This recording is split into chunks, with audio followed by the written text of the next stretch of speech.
Just maybe just like to outline where this shiur and next shiur will go, and and hopefully that will sort of give a bit of an overview of the structure of what I'm trying to do. We find ourselves at the moment with two models of Kosev, of Mochek, I'm sorry. Model number one is that it is primarily about erasing information, and that's the significance of the achievement. It has to be constructive, and therefore we have to find some way of the erasing being constructive. But in principle, as long as it's constructive, that's the melacha. The melacha is erasing information. That's what matters over here. How can it be constructive? Well, an example of that is if you wish to rewrite in its place, but the core definition of the melacha is deleting information. Model number two is, no, the essence of the melacha is preparing paper. There's a whole, or parchment, whatever it is, there's a whole, it's part of preparing for writing. There's a whole array of melachos which are linked to the family of preparing for writing. And one melacha of preparing for writing is erasing something so that you can put something else there. In all honesty, this we're going to bring a lot of evidence to demonstrate that both are melachos, and this shiur is going to end with the conclusion that we have to bite the bullet, we have to accept it. There are two definitions of the melacha, and that's just the way it is. And we'll have to think how those two definitions link to each other. And all I'm going to really do in this shiur is pile on the evidence for these two models.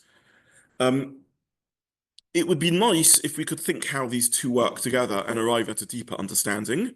And that will be Emir Hashem next shiur, in which maybe we'll come to the realization that we've been a little too not unnuanced in our thinking. And Elio and I were actually corresponding a little bit about this off group on WhatsApp, and try and emerge with a better understanding of how these two relate to each other. But for this shiur, that's what I'm sort of working with, that model. And I'm not doing this just as a way of giving a shiur. The truth is, this is replicating my own journey in the sugya and how I understood things. Okay. The second major challenge lying in front of us is, so the first challenge is, what are there two models of Kosev going around? What's the evidence for them? And if there are two, it's a bit frustrating, two completely different melachos floating around under the category of one. And could be, we know there are such things, and how do they go together? Second problem is, we have a run that we were left completely floundering with, completely not understanding. And we had the Rosh that we really didn't understand that much about. The Rosh didn't seem to switch between the two models. There didn't seem to be the discussion in the Rosh, but there was a lot in the Rosh that we didn't understand either. And finally, we had the Rambam that we concluded the last shiur with, which we also didn't understand. And the Rambam at the beginning seems to define the melacha one way, the Rambam at the end seems to define the melacha the other way. Again, I'm not bothered. If someone would say clearly, there are two sorts of co-overs, we've seen that before. We've seen that Mavashal and Ofer can be the same melacha. They're both completing food, whether through cooking or baking. We've seen that even as disparate activities as sewing and pruning can be both co-overs or aventolder, because they're both engendering growth. And I suppose you can live with the idea that Mochek has two elements to it. It'd be nice if someone spelt that out a little bit more clearly and actually told us that. I'm a bit bothered in reading in the Rambam in Perek Yodalef, Halacha Tes, which is what we looked at the end of last shiur.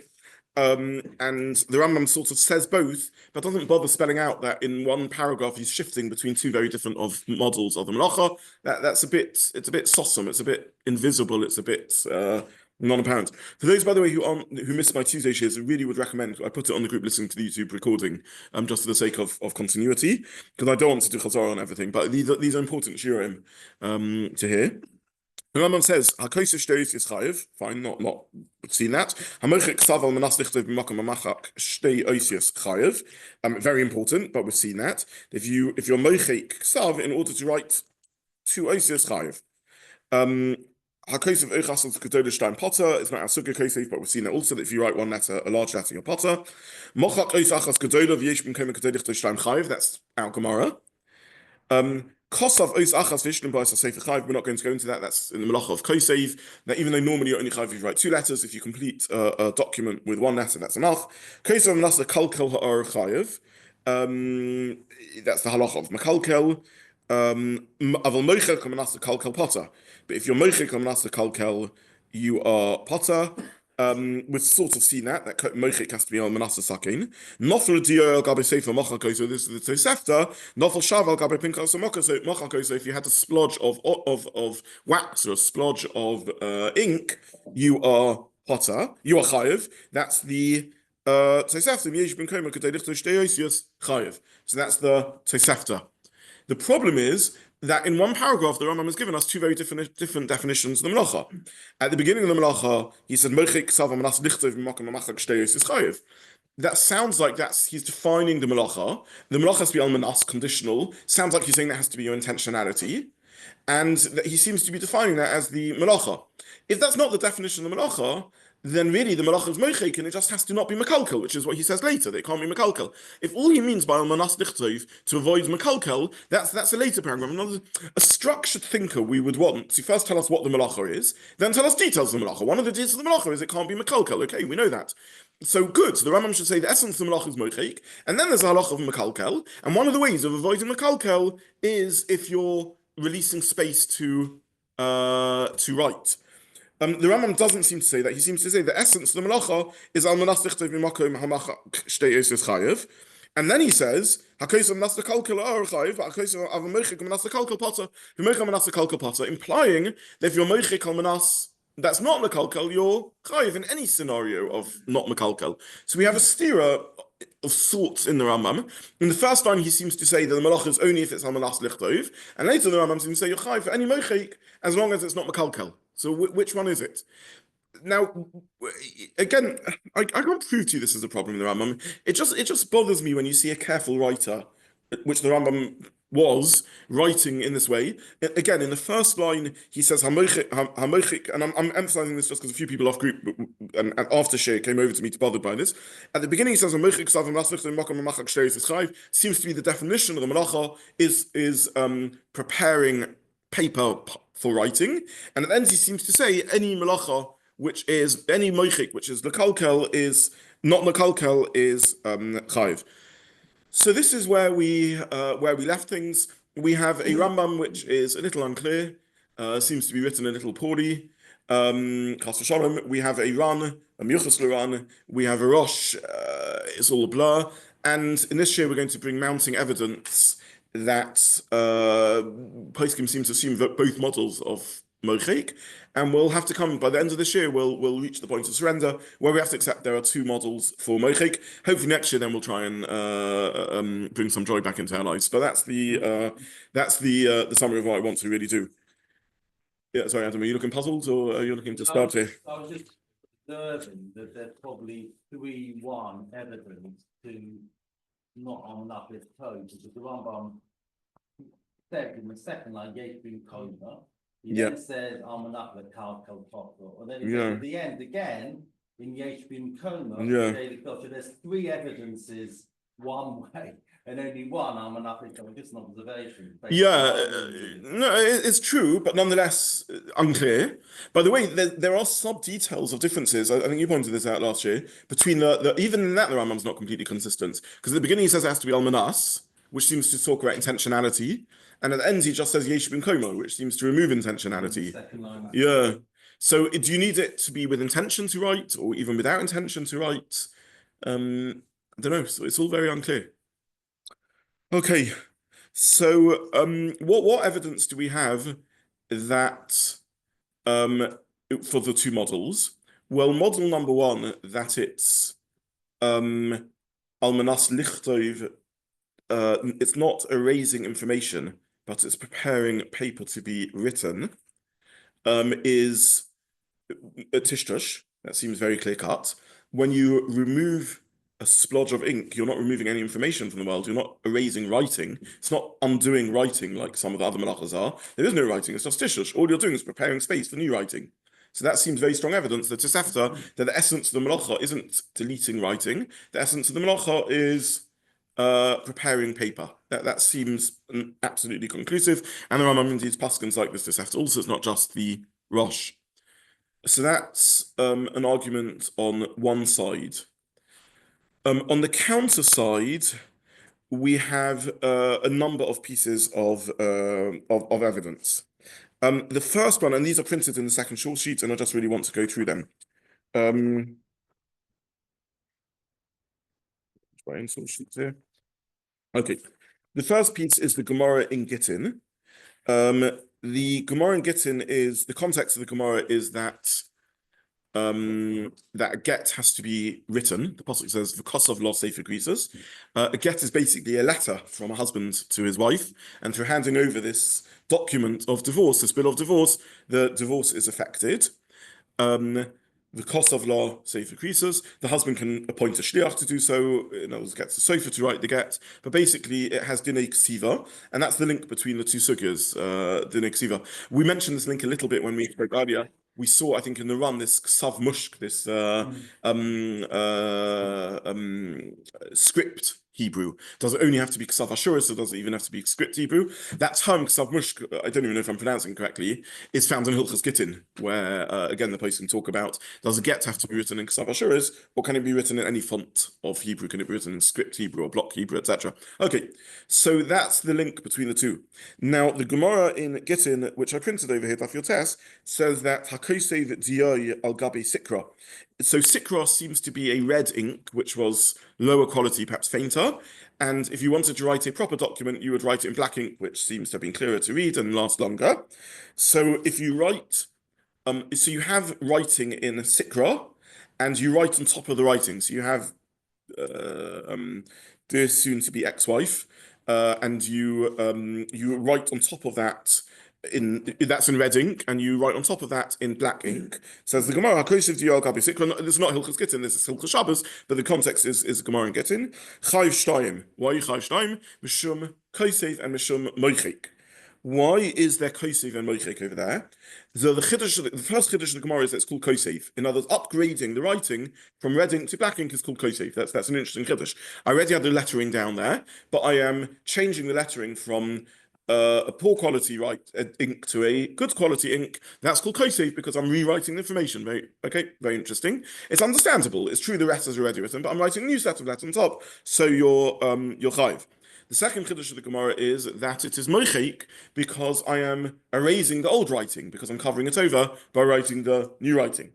Now that's very interesting because I didn't do any specific acts of preparing paper for writing. I erased the old lettering because I've covered over the red sikra writing with black writing, but I haven't prepared the paper for writing. I never cleared off the diy or the sikra in order to write something else, and yet that's called mochek. I think that's interesting. I think that's good to write. I should say, by the way, just to avoid to say things b'shem moment, to avoid plagiarism, I unfortunately do not have enough of the kids and just to bring all the rides I'm going to bring. These are accumulated from various likut forum and achronim and so on. But basically, all I did was I went through the sort of what they call the raids in the sugya, the forum that sort of gathered together information, and I'm just trying to share with you some of the rides they bring. This is. I hope next year will be something new, but in a sense, this year so far is quite a well-trodden path. This is a well-known conundrum in Mochek, which melachot is it, and others have accumulated the bits of evidence on both sides. Sorry, Paul. Sharpen what you said. Yeah.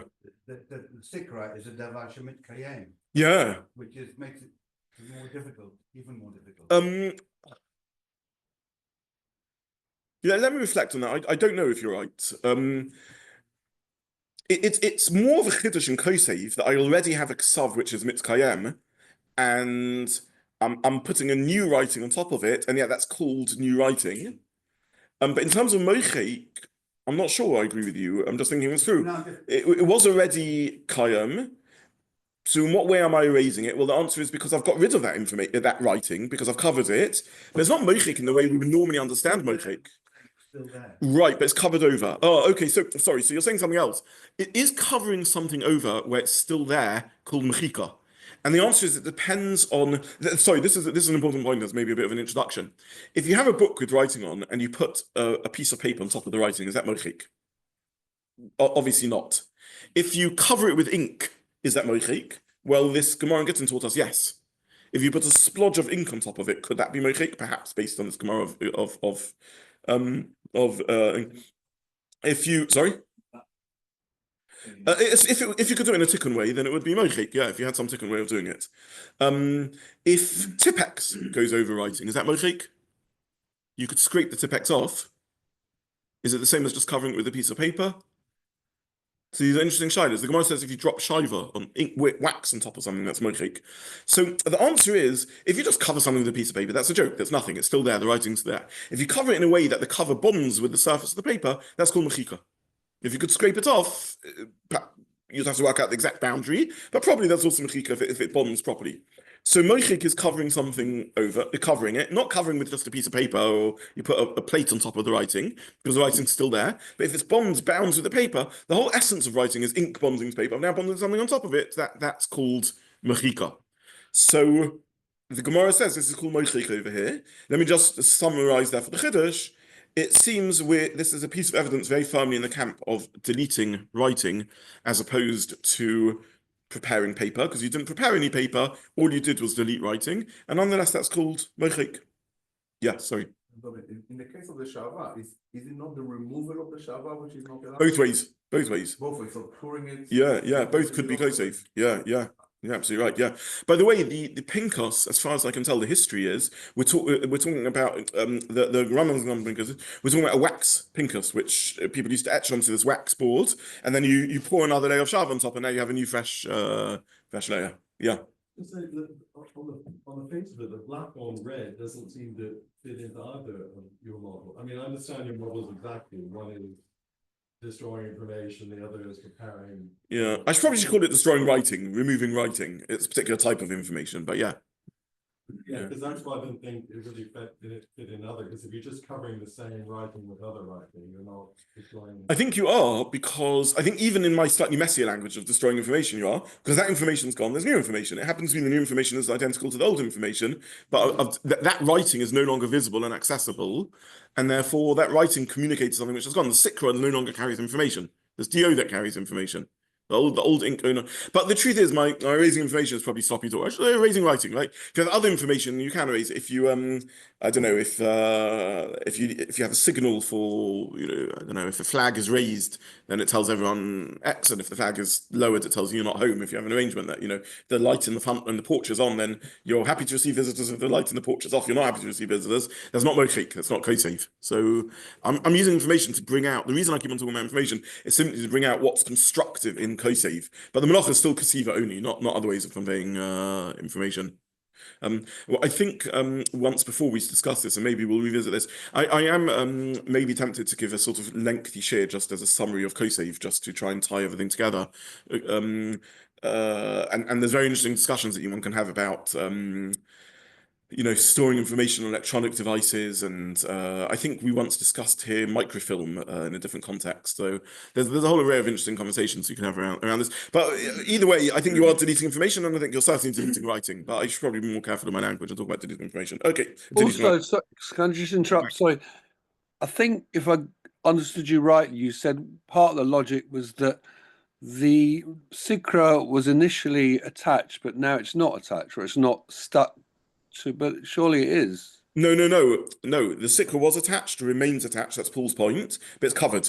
And all I was saying is that some covering is mochik, other covering is not. What's the difference? Covering, which is just putting something on top, is not mochik. The information's still there, the writing's still there. It's just covered. But if I stick something on top, like Tipex, or maybe even more than Tipex, if I put ink on top, which bonds with the paper in the same as the sikra is now permanently inaccessible. That's called mochik, because the same way as dye is bound to the paper, now something is bound on top, covering over that dye. That's called mochek. Mochek doesn't just mean scratching away, it means also covering on top with DO, because I haven't just covered it with a piece of paper, it's bound to the paper and removed the writing that was underneath it, and that's called mochek. Right. Okay. Yes. It's not about if it's black on black, so yes. You have a faded black and then you write black on top of it, then it would presumably be sativa. And not Mochek, and if that's the case, why should the color make a difference? So this is an interesting question, which I was avoiding, because it's not entirely clear, and also because I'm trying to bring out one point from the Gemara. But you are correct. Part of the chiddush of the Gemara is that the transition from sikra to di is considered something fresh and new coming over here. The old writing is gone, and the new writing is there. If you have faded ink and you write on top of it, the faded black ink contributes still to the legibility of the new ink. It's a partnership, it's a combination, and therefore maybe it's koseiv, arguably, maybe not even, because you already have ksav there. All you're doing is topping up the initial ksav. And the Gemara is conceptualizing that the transition from sikra to dioi is removal of the impact of the sikra and a new writing. So the chiddush of the Gemara is information or writing A has been removed because it's covered over, much the same as if I just put a splodge of ink or tepex on top, and information ksav B has been put in its place, because sikra and dioi don't merge into one writing. Whereas faded ink, where I write on top of it, proper ink is just topping something up, and therefore it wouldn't cross mochek, and maybe not even cross kosei, because you haven't added more writing there. You've just strengthened the old mochek, the old writing there. Yeah, sorry. I thought the top after the top was potter in the mission. Right, yeah. So Josh's point is, if katav al gabe katav is pater, no one says that means. I mean, presumably every time you write katav on top of katav, you're deleting the old katav and writing new katav. And the Mishnah doesn't say unless it's somewhat faded. Obviously, if it's disappeared or illegible, not. The Mishnah seems to say as long as it's legible, it doesn't differentiate between whether it's more faint or less faint. And there could be cases where it would become more faint and making it stronger would be making kosei, but at least it seems to imply it's dafka, dioi, and sikra where there's something different about it. And Nan says, yeah, I agree, 100. He's right, 100%. The chiddush of the Gemara is that this is something different somehow. But if it'd be the same and you're just topping it up, it wouldn't be necessarily the same. Though there may be more details to that. Okay, the second raya, again, this is not my ideas in Talmud Yerushalmi. Did I ever tell the story of the Shmulevitz family conversation? About Talmud Yerushalmi. The Shmulevitz family, Chaim Shmulevitz had 4 children. Reb Rafal, and who was his most well-known son, who was a Gaon in Torah, and 2 further brothers, Ravam and Ramea, and a daughter who was the wife of the widow now of Reb Nochem Pasovitz. So he had a son-in-law, Reb Nochem Pasovitz, and other children also. And she's the mother-in-law of Rabbi Zobin, so a very distinguished Mir rabbinic family. And they used to use the Shmulevitz dira, the Shmulevitz apartment, which was attached to Mir, as their shiurim. And I was once privileged to watch the following extraordinary conversation.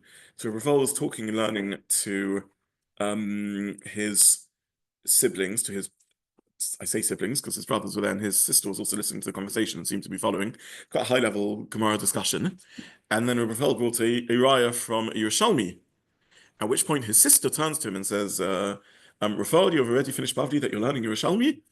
So he looks a bit embarrassed and says, no, Tosus brings the Yerushalmi. That's only the Yerushalmi. So she suggests to him, so you should say Tosus brings the Yerushalmi. You can't say the Yerushalmi says this. Tosus brings the Yerushalmi. So it was a sort of scene that's stuck in my mind of sort of conversations that go on in these aristocratic, elite rabbinic families, amazing families. Okay, so I again want to emphasize, I don't know Yerushalmi to my sorry, but this is brought by many of the poskim. It's a very, very famous Yerushalmi. So Yerushalmi says that basically the point of Yerushalmi is that if you have a nakuda, a drop, there's scenarios where removing one point, nakuda, a point, can be mochek and kosei, and Yerushalmi discusses scenarios where you convert, or where you add a drop or remove a drop, and you convert a daled into a reish or a reish into a daled. It's one of these very beautiful sorts of halachic thought experiments of how you can push concepts to their limits. And the Yerushalmi basically says that if you add a drop, then you're erasing the reish and creating a daled. If you remove the little drop, then you're erasing a daled and creating a reish. Very, very beautiful idea of the Yerushalmi. Very interesting Yerushalmi, worth learning through. All I want to say from it is, again, the same point, that the Yerushalmi seems to be focusing solely on letters, creation and removal of letters. Nothing about preparing paper.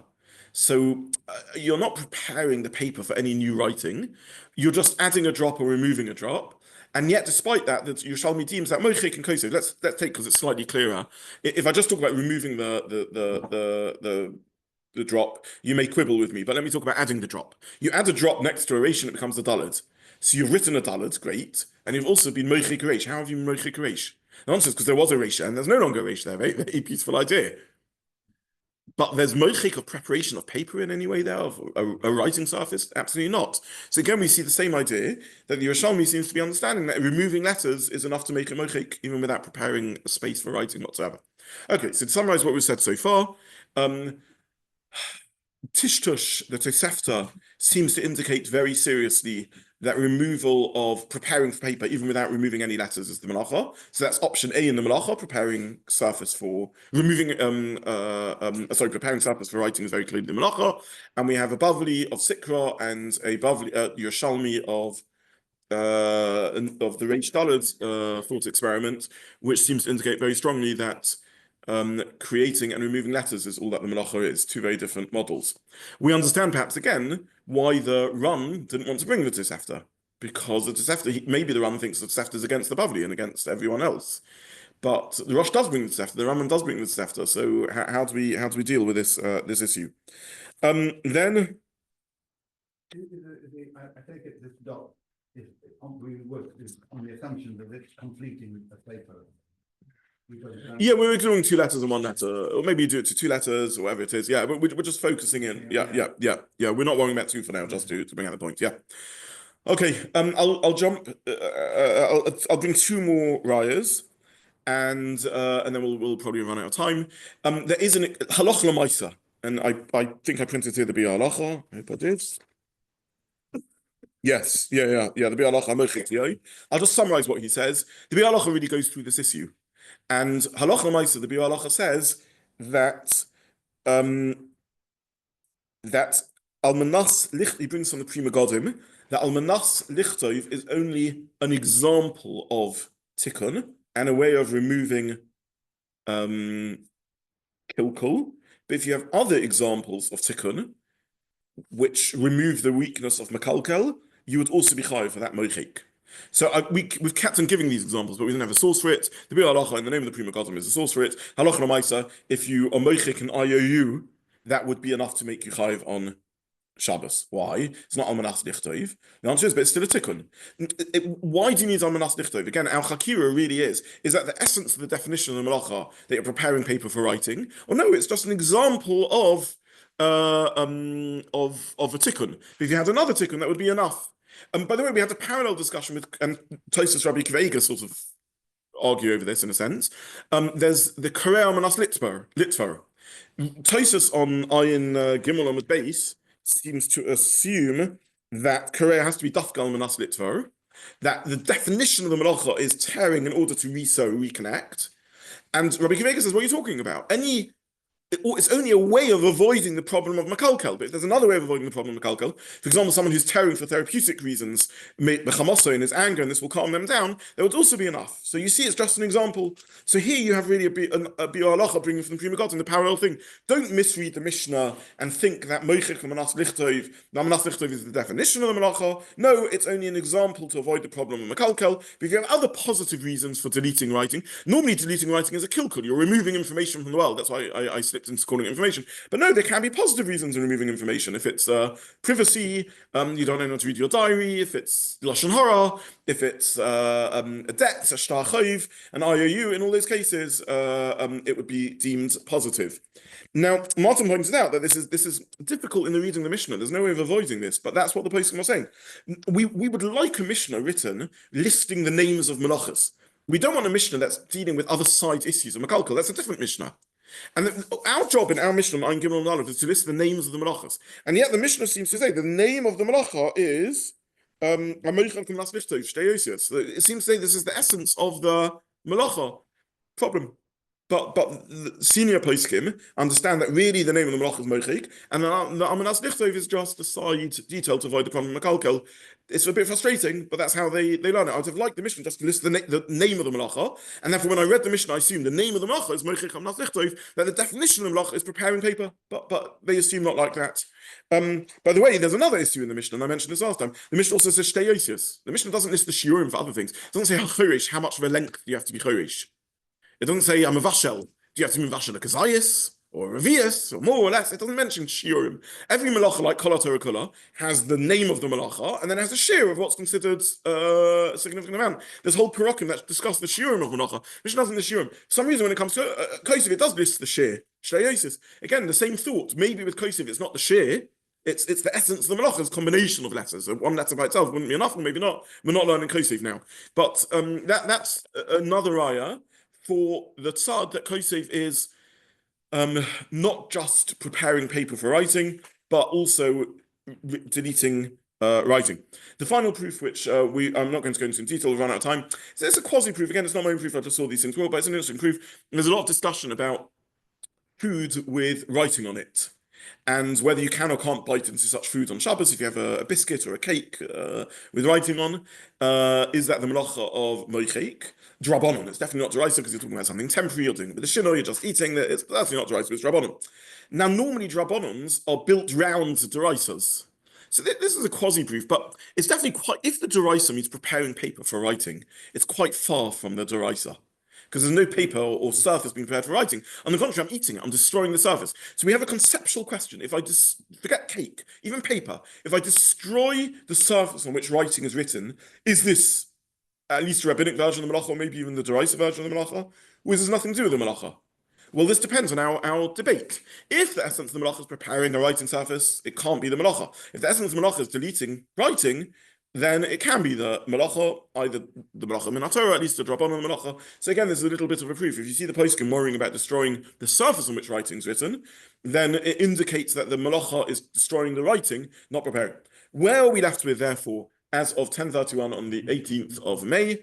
We're left with the conclusion that this melacha has two examples. Two scenarios, two very different, I want to point out, very different melachas. One is deleting writing, the other is preparing work surfaces. Different melachas, different halachas, different ways of looking at things.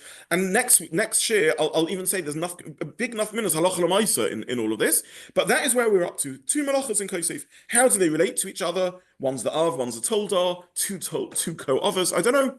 And very frustrating. Why did no one bother telling us this? Where are the Rishonim that spells out? Why did the Rambam merge these into one halacha without even pointing it out? Why didn't the Rosh? Why has no one told us this big secret? That Kosef has two malachas with Ofen, with Vashan, and with Zomen thing. It was Gemara's. No one bothered telling us that there's two malachas of Kosef.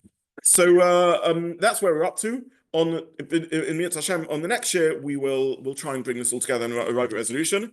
I mentioned to you on Tuesday, I think I'll talk to Adam Katten on whether we have a shiur on Tuesday or whether we hear a bonus and tax and so on, but whenever the next shiur is, we'll try and bring this all together and arrive at some answers. Thank you so much, everyone, for joining. Okay.